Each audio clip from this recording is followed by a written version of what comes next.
Welcome to a very different kind of explainer today. I am putting on the theatrical mask of the Crimson Jester right now to welcome you to the absolute wreckage of your perceived reality. We are stepping into a profound, grim-dark philosophical fable, and we're going to unpack a fascinating source text that completely dismantles literally everything we think we know about the traditional hero. So you might want to leave your comfort at the door for this one, because we are diving deep into the birth of what the text calls the sovereign architect. Right out of the gate, the source challenges us directly. It completely mocks our reliance on traditional heroism. We're all taught to praise the Knight of Reason, right? That paragon of order. But the text asks us to look at him for what he truly is, a piteous laborer polishing a wall of law that literally never existed. This knight is just building a suffocating prison of external law, constructed solely for a fearful herd that is terrified of its own vital instincts. It begs the question, are the rules you follow actually real, or just a comforting illusion you've been trapped inside? You know the traditional heroic journey. It's a polite call to adventure, usually ascending towards some false, dogmatic heaven of objective morality. While the text completely flips this script, the inverted heroic journey is absolutely not an ascent. It's a descent. It is a jagged, subterranean collision straight into the visceral underworld of the blood. It challenges our entire framework of growth, suggesting that true awakening doesn't go up into the light. It goes down into the dark. So why is this descent so necessary? It all comes down to what is called the veil of Maya. This painted mask of sacred architecture, all those beautiful societal rules and traditions we cling to, is actually nothing but a fragile cover. And what is it hiding? An empty, horrifying, staggering nothingness right at the core of the world. This source uses this concept of active laughter to strip away this perceived authority. It's basically mocking how desperately we cling to a painted illusion just to feel safe from the void.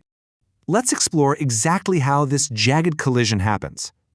The journey kicks off with a concept from Fichtean philosophy known as the Anstoß. Now, this is not a polite invitation to grow, it is a violent catalyst. It's the exact, jarring psychological moment where your absolute itch, your artificial constructed ego, crashes headfirst into the limits of its own comforting delusions. The Fichtean thesis of order violently shatters against the antithesis of the abyss, and that initiates a radical process of self-discovery where all the comfortable lies you've told yourself are violently torn away. This collision plays out in three pretty brittle steps. First, we have the stripping of authority, driven by that mocking, active laughter we just talked about.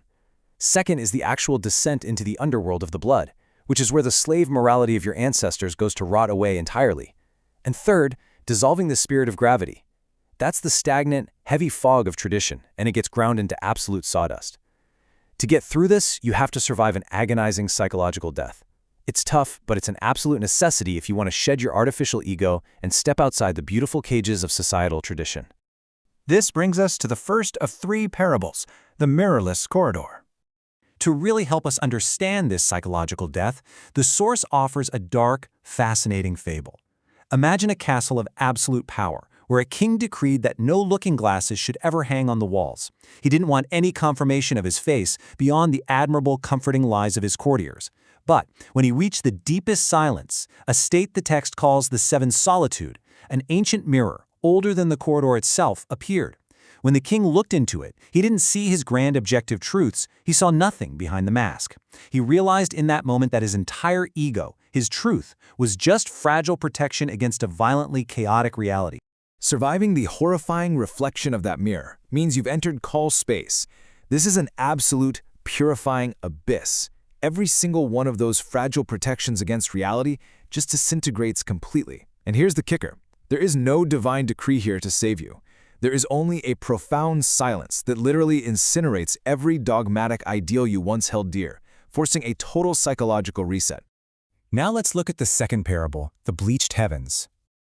Our grim fable continues with a soothsayer, but this guy didn't speak of the future. He spoke only of the purifying silence of the abyss. The story goes that as a great star rose, its molten crimson fire bleached the sky entirely, wiping out all the tired, piteous gods and leaving the heavens as empty as a desert. Now, while the herd wept down below for their lost idols, the soothsayer, acting as the voice of the proto-Ubermensch, just laughed from his throne in the silence. Why? Because the void is not a grave for the spirit. It's actually the ultimate canvas for self-determined creation.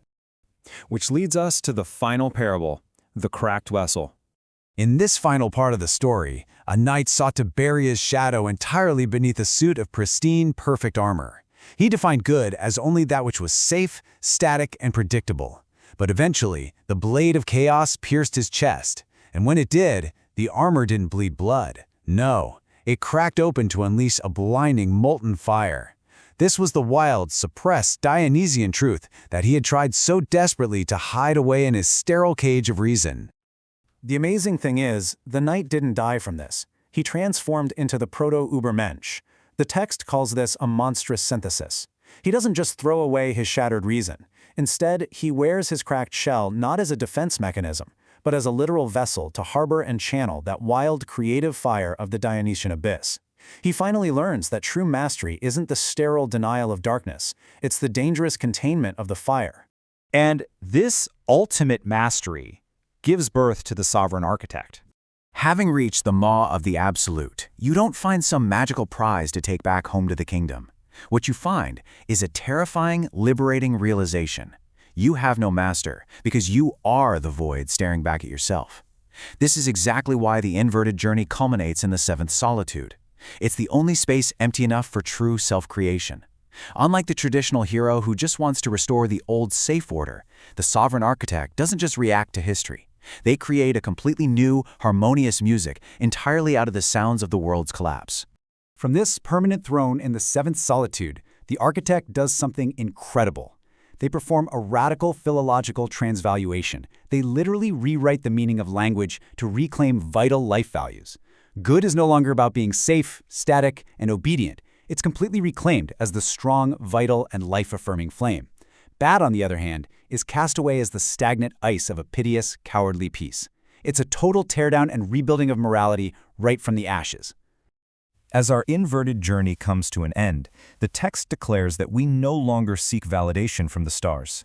We are the fire that makes those very stars turn pale in a mercifully silent universe. The old tablets of law are smashed to pieces. What the text calls the play of the child, which is a state of pure self-justifying creation, has officially begun. And in the wreckage of what once was, the will to power remains the absolute only law. We have traversed a pretty intense landscape today full of psychological death, shattered armor, and beautifully terrifying voids. So, as we wrap up this explainer, I want to leave you with the ultimate challenge presented by the source text. Do you have the capacity to endure the abyss, impose your own sovereign will upon the ashes of your old beliefs, and actually become the void staring back? It is a deeply chilling question to sit with. Thank you so much for exploring the dark, fascinating depths of the inverted heroic journey with me today. Keep questioning the walls around you, and I will see you in the next explainer.